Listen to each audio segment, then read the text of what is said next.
Welcome to the Own My Life podcast. I'm Abi Thomas, and it is a joy to be with you as we meet amazing women who've all been through the Own My Life course, a 12-week course which enables women who've been subjected to abuse to regain ownership of their lives. Joy is a key value for us here at Own My Life, so be aware you will hear painful stories of many types of abuse, but you will also hear a lot of joy. You may realise as you listen that you or someone you know needs help or support to get safe. The National Domestic Abuse Helpline is 0808 2000 247, and if you have concerns that a man is behaving in an unsafe way to a partner, you could contact the Respect Perpetrator phone line, and all these details are in the show notes.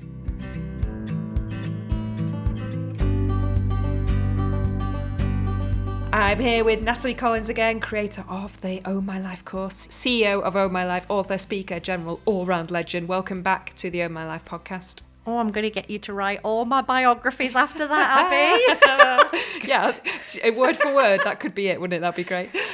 So, Natalie, the Own My Life course, 12-week course, women come together and learn to take back ownership of their own life after they've been subjected to abuse. It's wonderful. It's amazing. We are going to hear from this beautiful woman called Naomi today. But before we do that, we are going to ask today's favourite question. So, Natalie, today's question is, what is your favourite thing to do on a day off?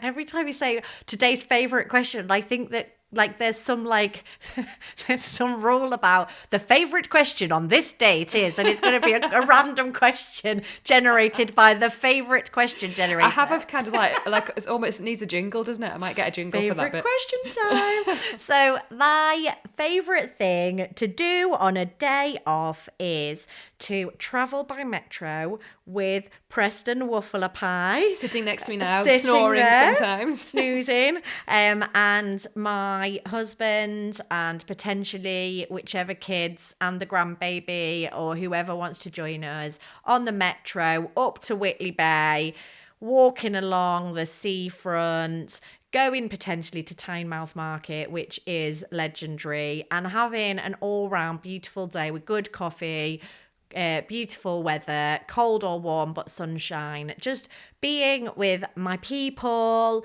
and doing beautiful things with them. Excellent. I love that. And it's a really important part of the course, isn't it, to help people to just make choices again and just enjoy, think about the good things that they're thankful for in their life as well. We're going to hear from Naomi today on the podcast. It isn't her first name, obviously, as we're working hard to avoid using the name of the women who we are listening to.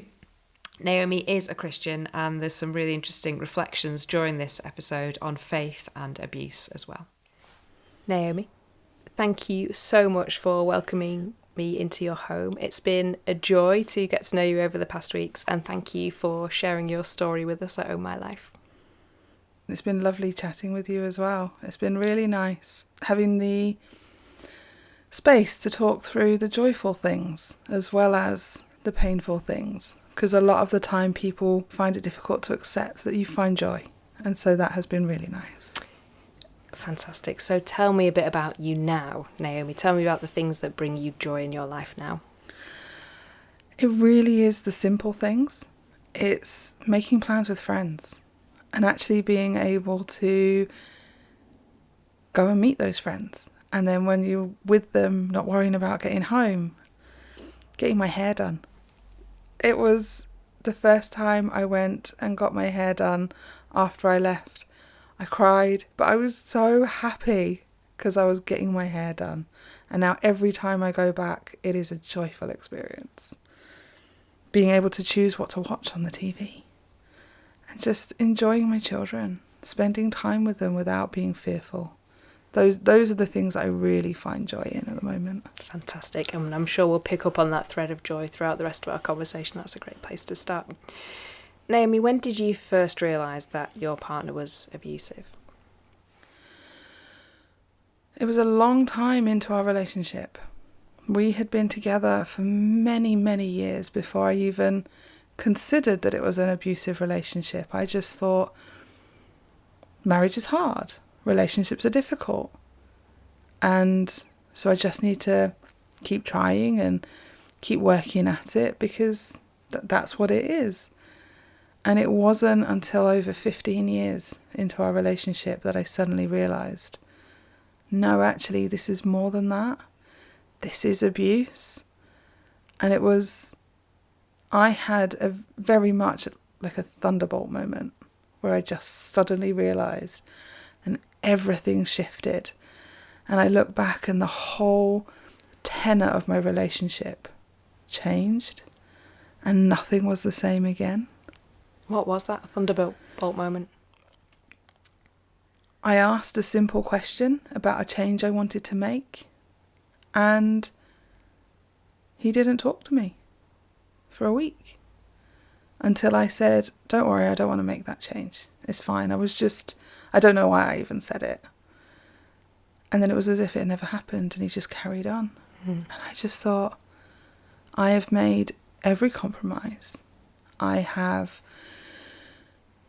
Everything that we have done has been me mitigating his responses and giving in to what he wants and making him happy. Even things where he was doing things for me, I would have to be grateful, even though it wasn't actually what I wanted. Because if I said, oh, that wasn't actually what I wanted, well, I did all this for you and I've spent all this money and and I just suddenly realised that's not a partnership.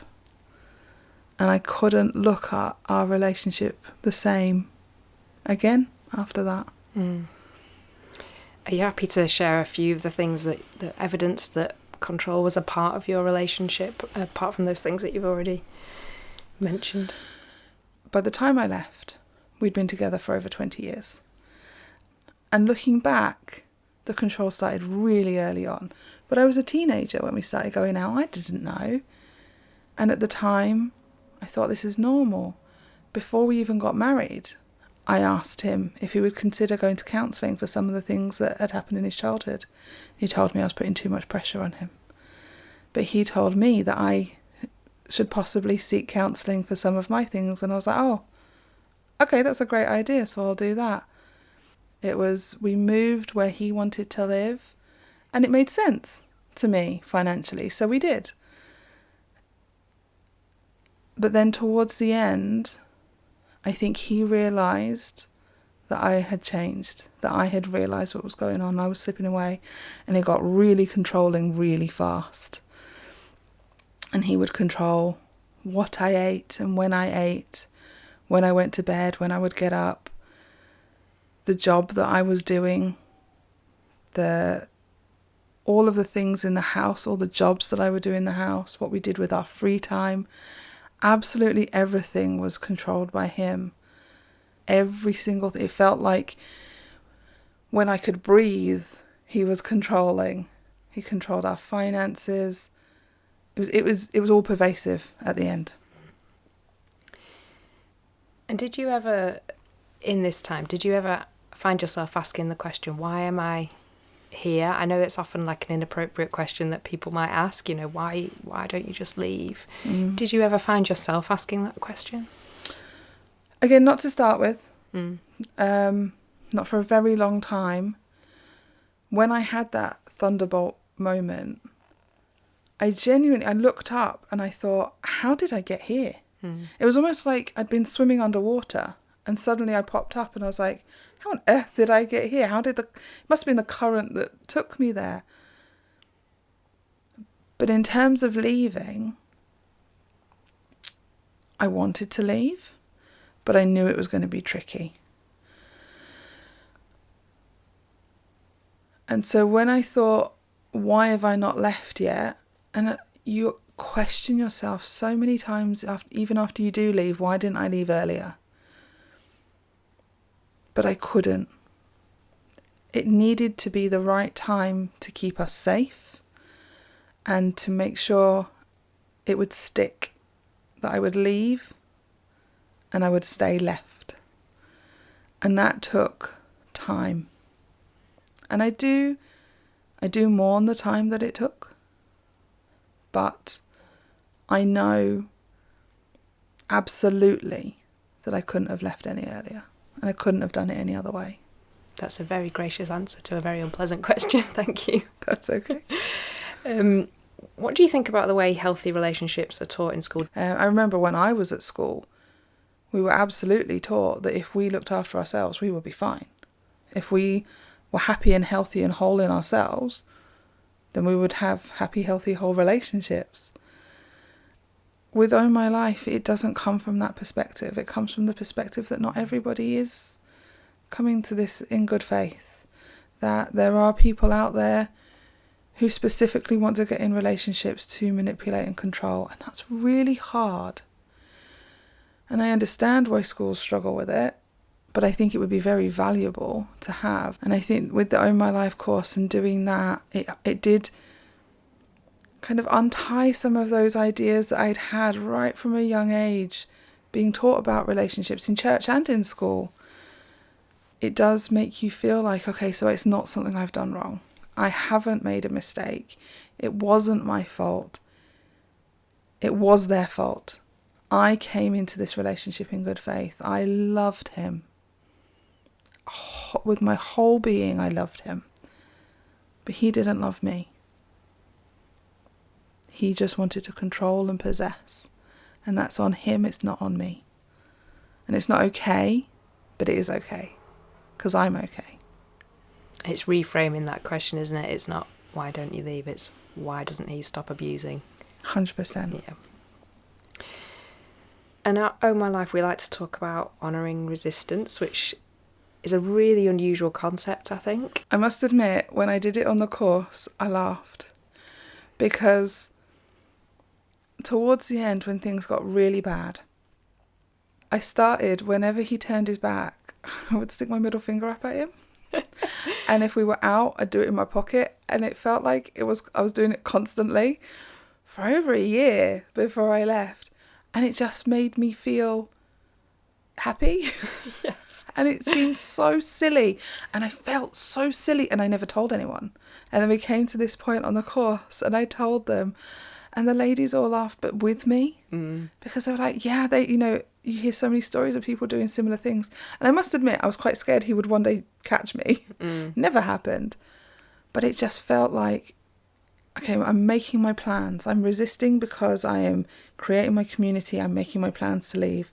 But in this just simple, small act of literally swearing at him all the time in my head and where he couldn't see, it felt like I was doing something now, even though what was going to happen later was final. What a brilliant example. I love that. So tell me about the point that you left and how you got to that point. I don't think anyone knew how bad things were. And I had worked really hard. I was quite proud of that until I realised that's not a good thing. But I'd tried so hard for so long to make it work. And it wasn't until it was less than a year that I started telling people, and I told a select few people. I had a handful of cheerleaders who knew what I was planning, what was happening, and they were there with me every step of the way. In the last few months before I left, I got the courage to get some outside support from a domestic abuse advisor. That was really daunting because it's so formal and it feels like this is real, this is it. She helped me make a safe exit plan and an emergency exit plan. And then we managed to execute the safe exit plan. And I made sure my children were safe. I made sure that I had people with me when I confronted my now ex-husband. I did everything I could to make sure everyone was safe. But I was really clear. And I used the words abuse, emotional abuse, financial abuse. I laid it all out. In front of your ex-husband? Yep, to him. And I said, this is why I'm leaving. And it felt like everything that I had covered up and mitigated and hidden, it felt like I hadn't been able to tell the truth for years. And it was freedom. in that moment, I was free. And I left. And there was some time in the following months where, had I not spent the 2 years prior laying the groundwork for leaving, I absolutely would have gone back. I knew I would. But I managed, because of the way that I had prepared so thoroughly, it didn't happen. I'll be honest, it still could have. And I filed for divorce. And once I'd filed for divorce, he stopped trying to get me back. And again, it felt like another freedom. And it has just been a series of freedoms that have happened along the way. Now, I know we're working really hard not to identify you, but are there any things you can share about how you put that exit plan together that might be helpful for people? So I would say I feel like the majority of women, by the time they realise that they need to leave, are quite isolated. And the most important thing for me was having a community that I could trust. It was building those friendships and networks and having those people and saying really clearly, this is what I want to do. This is how I want to do it. Can you help me? And allowing them the space to say, well, I can help you with this, but not with that. You can rely on me for this, but I won't be able to help with that. And slowly building a network of people who can help you in every area, so you're not relying on one person, you're not relying on yourself, but you have a network who can all help you eventually make that exit. I would say never confront your abuser on your own.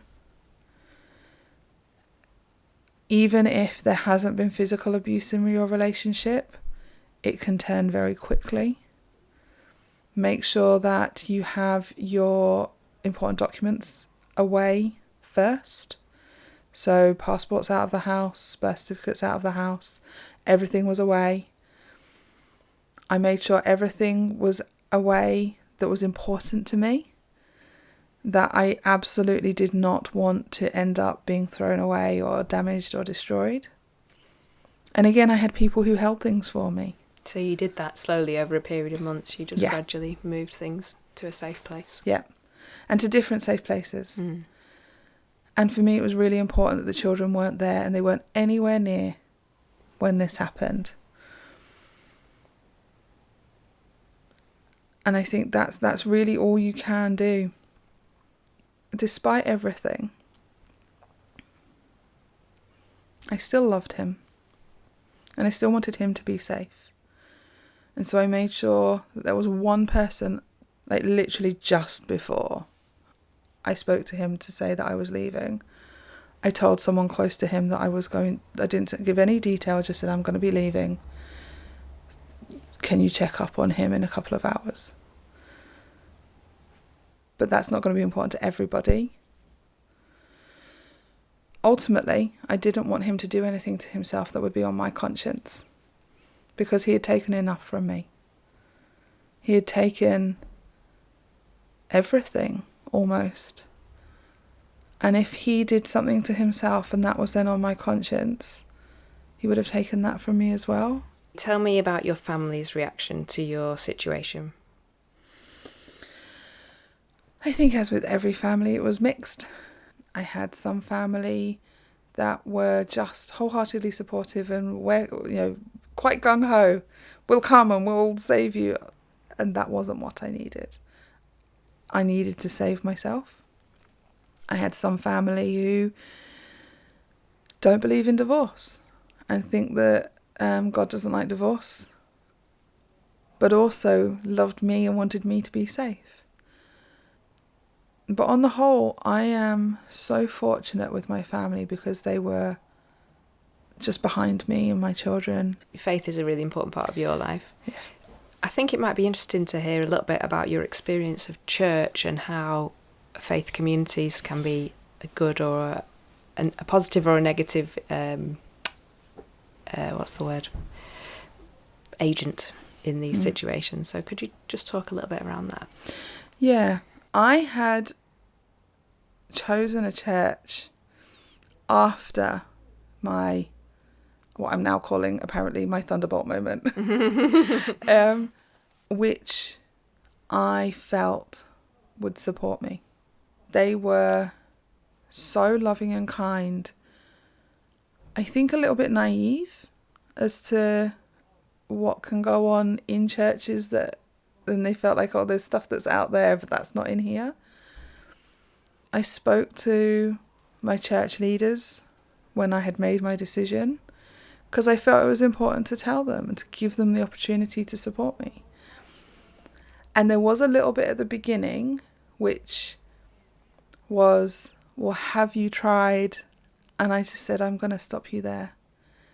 I have tried everything, and we really need to come at this as trusting me that anything that you say, I will have tried multiple times, and I will have tried things you haven't even thought of to make this marriage work. But it's not on me. He is abusive, and I am leaving. And when I said that, that was it. They were absolutely 100% behind me. They gave me space so that I could meet with the domestic abuse advisor, advise me as to another woman in the church who had been through a similar situation, who had given them permission to do that. I couldn't have asked for a more supportive church. And it absolutely breaks my heart that I know that there are churches out there that are the opposite. And in fact, they were very open about the fact that the woman that they connected me to, they had not responded well to her. And they had absolutely learned from their mistakes. And she had the grace to stay in the church and to help others. And I thought that that was so beautiful. In the My Life course, it talks about collusion. Is that something that you can identify with? Yes. In the church that I had been at previously, there was not a chance that they would have supported me. In fact, they would have tried to force me to stay. Collusion is, I mean, how would you describe it? I would say collusion is siding with the abuser, really, at its core. It is using the Bible and faith and God in such a way as to gloss over things and make things seem all shiny and perfect on the surface, no matter what is going on underneath. And all that matters is that the church looks good. I know you've got a physical health condition. How did the perpetrator of your abuse use that against you? I mean, like I said, I was never on the receiving end of direct physical abuse. But that doesn't mean that I wasn't physically abused. But I was made to go past the bounds of what I was capable of repeatedly over many years. And my health deteriorated. And then I was blamed for my health deteriorating because I wasn't looking after myself properly. There was control of my eating because I was overweight, and therefore that was compounding my physical health problems, as it does. In the Own My Life course, they talk about how if you're under a constant state of stress, it just overwhelms, it floods your body and it consumes you. And even once you've left, it takes months for your body to right itself. And sometimes doesn't, because the damage has been done. And I think abusers are really good at this invisible physical abuse, because it takes its toll, but they keep their hands clean. And it is deliberate. And this is what I had to get my head around. It wasn't an accident. It wasn't just he was enthusiastic about being active and I wasn't. It was deliberate. I was being forced to do things that I couldn't do in order to maintain control. And you were in a professional role. We were both professionals. I loved my job, but it was quite demanding as well. The place of work that I was at while I was trying to leave was not a particularly healthy place to be either. It's high stress, lots of anxiety, everyone putting in too many hours, not being paid for, all the work that they were doing. And I did take a step back and I did move somewhere else. And they were really supportive, actually. And they did everything they could to keep me afterwards, because so many women lose their jobs when they have to leave. It's so deeply ingrained in us that this doesn't happen to women like us. If I'm an independent woman, I won't be abused. I won't fall into the trap. And it's just not true, because abusers are abusers. So tell me then about the Oh My Life course. Sounds like it's been really significant. When did that come into your life? I actually did the Oh My Life course less than a year after I left. And there were women who were on it who were up to 20 years out of their relationships.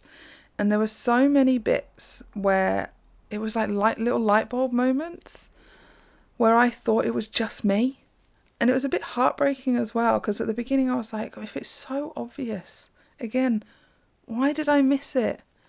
But it genuinely takes you through that journey to the other end. You realise it's not me. It really does, in quite a short amount of time, take you through what it can take years to process. You met with a small group of women every week, and you went through the course materials together. Is that how it worked for you? We did it online, and so there were women from all over the country. What were the parts of the course that really struck you, that made the most difference, I guess? It was looking at the way that women are viewed in our society and how easy it is to fall into those patterns, and to not notice those red flags, because it's all pervasive. Looking at the cycle of abuse. Talking through how you meet your abuser in the honeymoon phase. And so you believe that that's who they are, but that's not actually who they are. As women who go into these relationships in good faith, we think that that's the anomaly. And then you realise, there's part of the abuse. And traumatic attachment as well. So traumatic attachment is this idea that we seek out a connection to people. Even when we've experienced abuse, we still seek out connection. That's how humans are designed. But this is obviously exploited by people who want to abuse us. He was the person that I loved. And so he was the person that I wanted to share all my troubles with, but he was the one who was causing them. When I was planning on leaving, and it was so secret, and the circle had to be kept so small, I wanted to tell him, because he was the person who I loved. He was the partner that I had chosen for the rest of my life. There were times when I nearly confided in him about my plans to leave him. That's what traumatic attachment is. When we are at our lowest, it draws us to the people we love. And he was the person I loved. You know, it starts as a feeling love, doesn't it? But it becomes a series of choices that you make over time to prioritise the other person. And it sounds stupid saying it out loud, but I'm certain I'm not the only one. That even when it came right down to the day when I was going to leave, I almost woke him up in the morning to tell him what I was going to do. And I didn't. That was when I actually knew this was going to happen. I had pulled away. He knew things weren't going well. And it was really helpful to understand about the concept of traumatic attachment, because I genuinely thought I was insane. But I'm not. It is the way that we are made, and I believe it's the way that God made us, because it is beautiful, this idea that when we are hurting, we go for the people we love. And it's supposed to be a blessing. And our abusers take that and twist it and break it, and again, that is on them. And it was very firmly taking the blame and the shame away from you and putting it where it was. Where it belonged. Absolutely. Choice is such a key value at Oh My Life, as well as joy. So I'd love to know, perhaps, what are some of the things you choose now that you enjoy having the freedom to do, like you've mentioned? Let's finish on a high. Let's laugh at some of the joyful things. I think it's so funny because there's too much choice. Immediately after you leave, it's almost like choice overload. You stand in the supermarket. I don't know which yogurt I want to get. I have no idea, because I've never been able to choose. And slowly over time, it becomes such a joyful thing. Like, I can choose what to eat. I can choose to stay up late reading if I want to. It's not a good choice because I'm elderly and tired. But it's your choice. But it's my choice, and I can suffer the consequences because it was my choice. I can do things with my children that they enjoy, just for the sake of doing things with my children that they enjoy. I can go and get my hair done, which I'm never going to take for granted, I don't think, for the rest of my life. It is such a joy. It is like having been in a cave and then coming out into the world. I can't describe it. There's just so much on the other side. It's a joy to walk in your own life and make your own choices. Absolutely. Naomi, it's been an absolute privilege. Thank you so much for sharing your story with me. Thank you so much for asking me to take part. I really, really appreciate it. Once again, what a woman. Oh, just Naomi, incredible. Everything she was saying, so important. She had a very gentle way of explaining things, but that really helped me to understand a lot of the concepts of the course in a very real way, I think. Yeah, definitely. And I think sometimes people wonder, what does it mean, own my life? Like, what is this about? And the technical term for owning our lives, sort of one of the psychological terms, is the term self-efficacy, which was developed by a guy called last name Bandura in the 90s. And it's this idea that we have control over our own motivation, decision making, social environment, that we have choices and we get to be in control of our lives. And when the reason we use the language of own my life is because when we have a relationship with an abuser, his beliefs of ownership and entitlement mean that we become owned by him. And that incredibly beautiful thing that Naomi said of, I love going and getting my hair cut, being able to choose what to watch on the TV, being able to choose to stay up late and read, that those things that lots of people would take for granted as being about what happens when you become a grown-up. If we have someone who takes ownership of our lives, these very basic parts of just actively being a grown-up in the world are stripped of us by that abuser, gradually or more quickly. And so owning our lives is about us taking back that ownership that has been stolen from us by the abuser in small and large ways.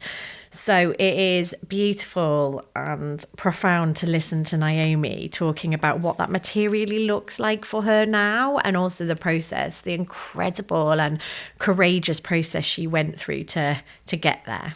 Yeah, let's talk about that. So a safe exit plan. How do you make a safe exit from a relationship where you're being abused? Yeah, so firstly, we need to remember that women are the best experts on what is safe to do. And one of the things that Naomi talks about is how some people around her were quite, she says, gung-ho about trying to save her. And we have to be really careful if we're supporting someone else not to rush in and try to save that person or save them, you know, within her situation. From a church perspective, she was describing a church that wanted to save her marriage in preference to her, which is not what I think any religion is really designed to do, prioritize a marriage over human flourishing. But so within Own My Life, the way that we do that is we have a 200-page Own My Story journal that every woman gets. There is an easy read one that we've recently developed in partnership with women with learning disabilities and those who work with them, and a Polish one as well for Polish women that's been language translated.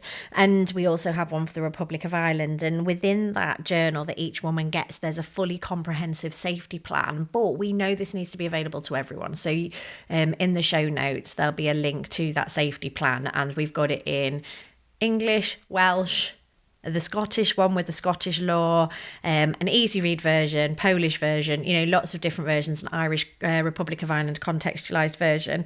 And so we want people to have the resources to be able to go through that process of what do you need in place, what is it worth thinking about. So whether we're in a situation where we need to look at being safe ourselves, or whether it's about being prepared for if we need to support someone else. I'd really recommend having a read of that, because it's probably goes into a lot more detail than I can go into now, and people don't have to try and remember it all.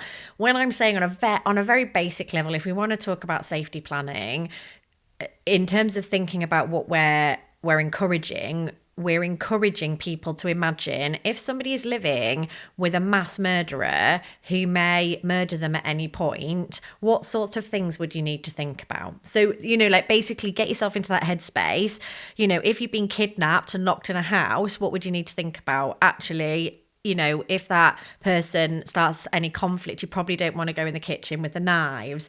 You probably want to have some people you can find a way to secretly contact, things like even really basic things like if you've got a car, making sure it's parked so that you're not having to reverse out of the drive, trying to get access to money that you can use to get where you're going, trying to, for instance, and Naomi talks really clearly about this, having documents that not having passports or birth certificates when we leave can be really hard if we're needing to set up our life, because this isn't just about escaping the mass murderer, it's then rebuilding our life without that mass murderer involved. So there's a whole kind of way. In a sustainable way. And like that, the badassery of Naomi, who just like spent all that time planning and making sure that her children were thought of, who thought of everything. And as she says, because of doing all that planning, she was able to sustain leaving. And that's the challenge. And we talk about that quite a lot in some of the Own My Life activities, that rushing to leave will often make it harder to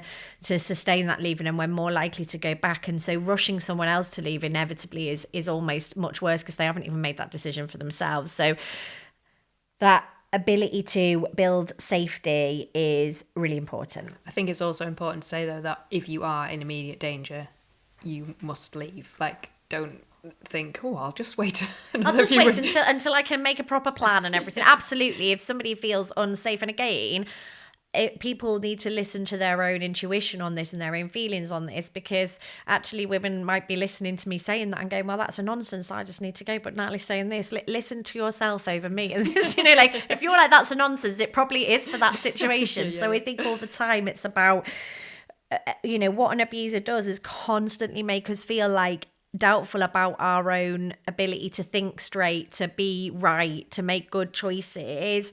And so Own My Life and this work is about us learning that we are able to trust ourselves. We're not mad, we're not wrong. And, Naomi talks about that too, doesn't she? That sense of, I thought it was me, etc. And realising, no, it's not. I feel like you are going to have loved her resistance story, walking around with a middle finger up in her pocket. Yeah, I was like, it was like the kind of scoring a goal in a football match. I'm like, yeah, arms up in the air, come on. That sense of, particularly for somebody for whom swearing will not be something that will have come easily because of the faith that she holds, and that sense of going, like, F you, to keep that strength up, to remind herself, no, I've got to keep this going. And that is just a beautiful example of resistance, and that sense of, if somebody tells us a story of resistance, meeting that with positivity and cheering them on and going, wow, that was really amazing, especially in the context of the danger, that shows a level of strength and boldness that is beautiful. We've talked, you mentioned mass murderer, we've talked about danger, how I'm just thinking of perhaps someone listening thinking, are you not over exaggerating the risk? Is it really that bad? Are women really in danger from their intimate partners in this way? Yes. Okay, good. Let's move on. Yes, the end. No, I think, again, coming back to, and Naomi talks a bit about one of the things that was really important to her about Own My Life was that understanding about the reality for women in the world. And we call it Own My World, a part of the content each week that covers that. And there's something about not believing women, not believing what women tell us about what's been done to them. And the things that men do to harm and hurt women are on scales that most people who've never been exposed to this thing would assume is really, that must be only in a very extreme case, and it simply is not the case that it's some sort of extremity. About 150 women a year are killed by men In the UK. And that goes up much higher in certain other places. Women are more likely to die by suicide than homicide after domestic abuse. So we also have to think about how men drive women to suicide as well. There are lots and lots of risks and lots of danger. The levels of violence that men enact on women. One of the things that we know from the feminicide census, which was pioneered by warrior woman Karen Ngala Smith many years ago, is that actually, one of the challenges we see in femicide is overkill. So where men kill women with such force that they've killed them many times over, the level of violence, the level of force that has been enacted on that woman's body is, and that is a reality for a significant proportion of men who kill a partner. So even in death, the levels of violence enacted upon women's bodies is at a level that is extreme. And women in this series haven't necessarily talked about physical violence in terms of having, most women are saying, oh, well, he never actually physically hurt me, never hit me, or but actually that sense of things being smashed around us, somebody can die when something hits them in that case, or could be very seriously injured. Being exhausted is a form of physical abuse. Being pushed beyond somebody's limits. Naomi talks about being physically having a disability. And so there is something about us understanding that the levels of depravity, the levels of brutality that men enact on their partners, ex-partners and children are at a level that if you are not part of this conversation, you would be probably really shocked about. But it's really important that if somebody talks to you about this, that you don't display a whole load of shock if they do talk to you about forms of physical or sexual violence, because actually what we all need to be met with is calm care, not shock and horror, because that just compounds the shame we probably already feel about what's been done to us. So definitely when we're talking about risk, we're talking about potential for extreme forms of harm. And when women say, he would have killed me, we need to understand that's not some kind of irrational emotional outburst. That is a very serious reality that woman has lived, often with her children. And escaped from. And that is, every single woman who has escaped in this podcast has done so under threat of very significant harm, possibly murder. And that makes every single one of them some sort of incredible warrior. Absolutely. The course is for women, Natalie.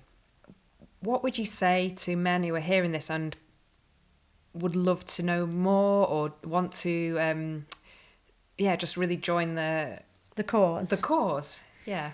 Yeah. Offer to cook the dinner, offer to help with the kids, offer to do the things that are going to enable somebody to flourish. What we need to do, whether a man or whether a woman, if we want to support somebody, if we want to be a positive resource in this space, is we need to do the opposite of what abusers do. We need to tell everybody in our life how awesome they are. We need to be a resource. How can we, if we see people who are single parents, if we see people who are struggling, what can we do to be part of making their life better? I always say when I do training with practitioners who are going to deliver Own My Life with women, I talk about how we have one job, and it is to make women's lives better. And so what you can do is you can wake up and go, how can I make a woman's life better today? And that might mean that when you see a woman crying in the street, you say, you all right? Or if you're a man, you found the nearest woman and say, excuse me, could you, that woman looks upset. I don't really want to approach her as a man, but is it okay? If you see a man behaving unpleasantly to a woman, saying to that man, excuse me, are you okay? That's not an acceptable thing to do. It's about how we raise our kids. So it's about looking at how do we create a better world? How do we be a positive role within that? And how do we, in the spaces we're already in, make this part of how we make the world a better place? Yeah, so I think learning more, you've already mentioned, I've written books. So Out of Control was published in 2019, and that's a really good book if you want to kind of know how to support and help people.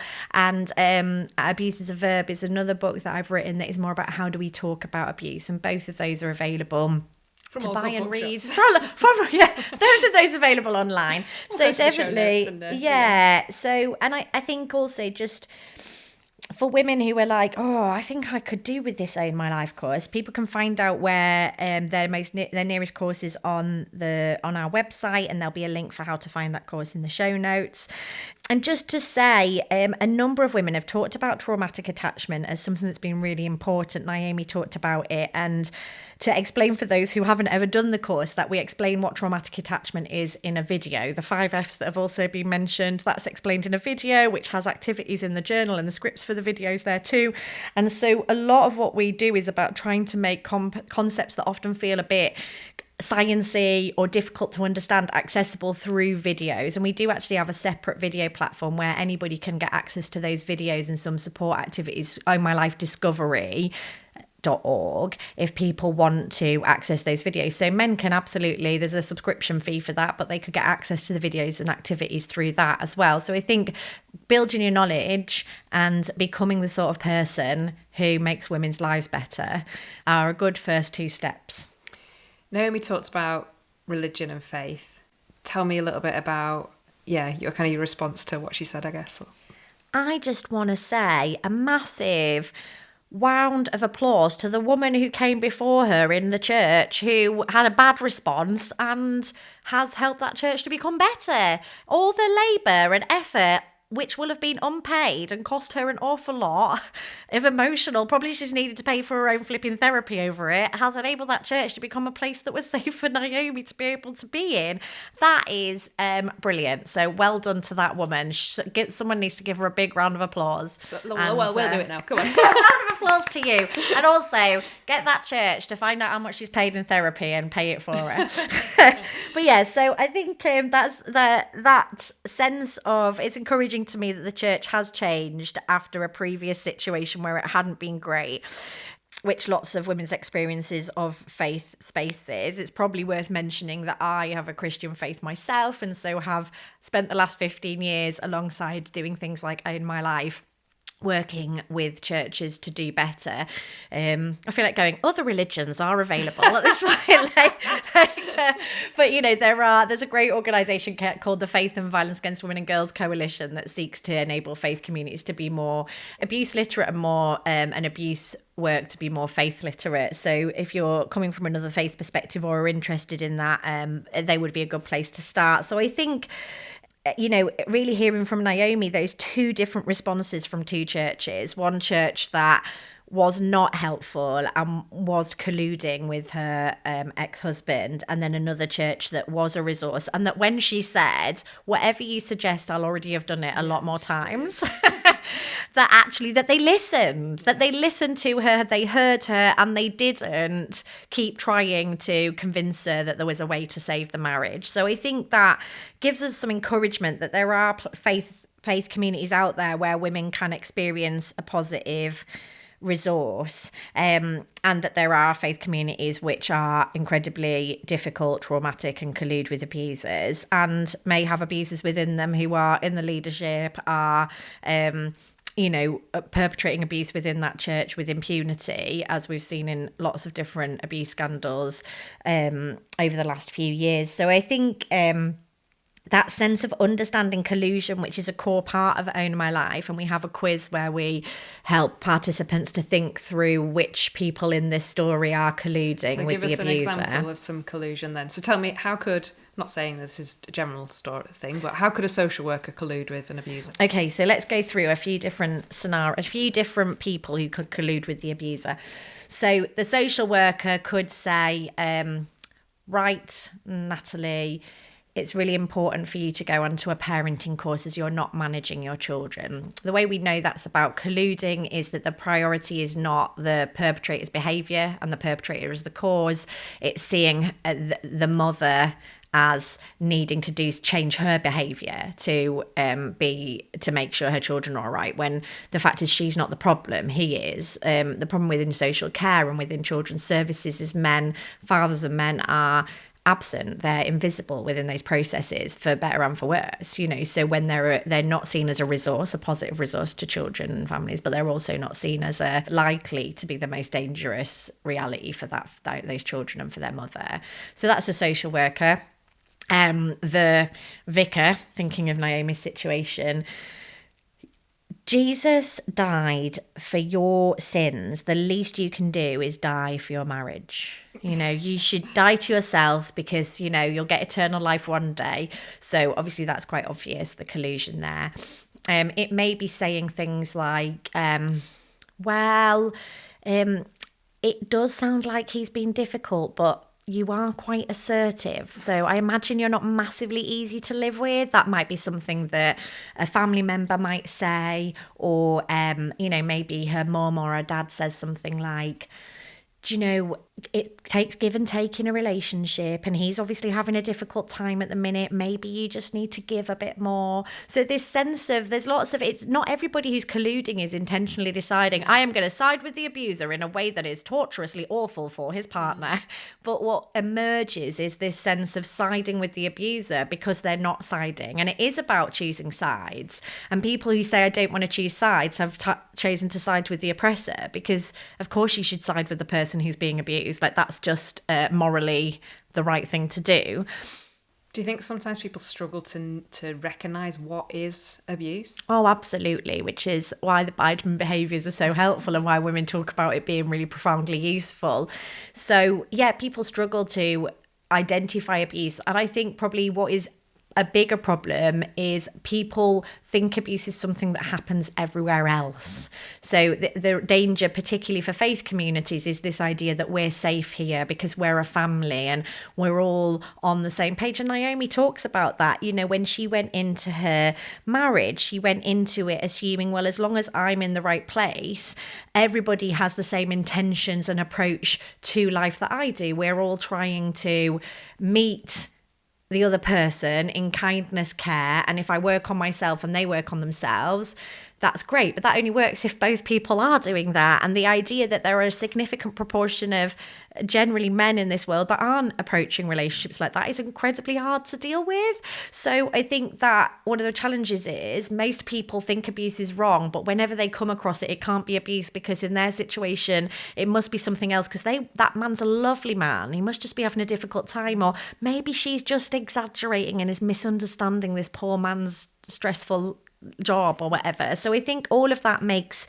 it really difficult for people to accept that they might know someone abusive, because what we want to believe is that I'm a good judge of character and I can tell who's safe and who's not. And if I know this woman and I, peripherally know her partner or know her partner really well, and I couldn't tell that he's horrifically awful to her, how can I call myself a good judge of character? How do I check that my friends are safe? How do I check that my kids are going to have good partners? How do I make sure that all the people I care about are safe from danger? Well, I can't. And that's the brutal and awful reality of the world we live in, is that none of us can guarantee that we can tell who isn't and who isn't safe. And that is really hard to face, that's the world we live in. And so we have to get to grips with this sense that this is how I live my life. If I meet somebody and they're, and they talk about their partner, I've got like a number in my head and it starts off at like 0. And then when they say something, that 0 might speed up and I think, oh, sounds a bit abusive. And then they say something else and it goes down, and it's going up and down all the time, because we have two options. We can think that there's never any abuse near me, or we can think, well, there's always the possibility. And so we always have to sit in a space of not judging. You know, people say, oh, well, it's wrong to judge someone's abusive. Well, deciding they're not abusive is as much as a judgment. And so we have to make a decision. If we're not going to judge, then we have to be willing to sit in a place of neutrality going, oh, that sounds a bit something I should be asking questions about, or, oh, that's going up a bit higher and a bit higher and a bit higher. And then it's not about us necessarily doing anything, because as Naomi said, we don't need anyone gung-ho coming in and trying to rescue somebody. We want to give them the skills to own their lives and rescue themselves when they're ready, except where potentially if there's children at serious risk of harm, or really vulnerable people, adults at really serious risk of harm, we might have to do things that we wouldn't otherwise want to. But generally, we need to be sitting in a place of thinking, could there be something here? And that will open up our eyes to what might be going on. Natalie, it's been a joy to sit with you for these last 6 episodes. We are going to have one final episode with some of the people who are running, well, Viran, who's running the Oh My Love course in the Met Police, and one of the wonderful women that's done the course with her, which we will record online. So thank you so much for welcoming me to your beautiful home, and thank you for this amazing course. Thank you, and me and Preston are incredibly glad you came to join us. It's been joyous to go through these conversations with you, and the most beautiful thing has been listening to each woman and hearing about how she's owning her life and how she has made her way through. And I think we can all agree that that can bring us all great joy. Probably should say joy without quite such a No, it's staying in. It's absolutely staying in. Thank you for listening.